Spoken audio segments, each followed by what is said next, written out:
what do we know so far about how this happened and how Equifax discovered it? Well, to start off, we know that it's really, really bad, really, really big, and the kind of data that they got is exactly the kind of data that cybersecurity criminals really want to get their hands on, which is a great thing about credit agencies like Equifax, is they store and increasingly store all of that data.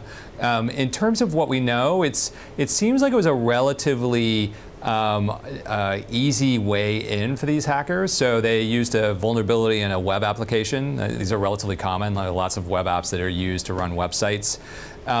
It's not hard to find vulnerabilities in those.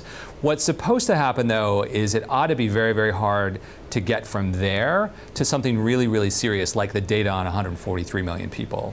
And that seems to be the problem. Equifax is trying to suggest that the good thing is that they didn't get to databases that hold full credit reports, but the fact that the hackers using this kind of vulnerability could get to social security numbers, driver's license, and other things on 143 million people is pretty astonishing.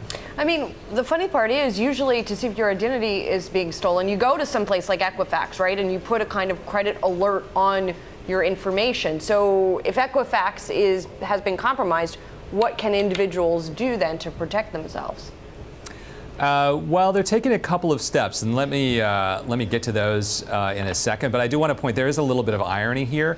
One of the products that Equifax sells is a credit monitoring and identity theft product. So for $20 a month, you can get them to monitor your credit and alert you if somebody's trying to steal your identity.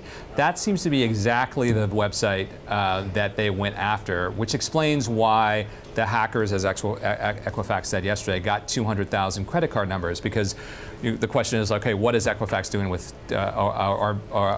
those credit card numbers?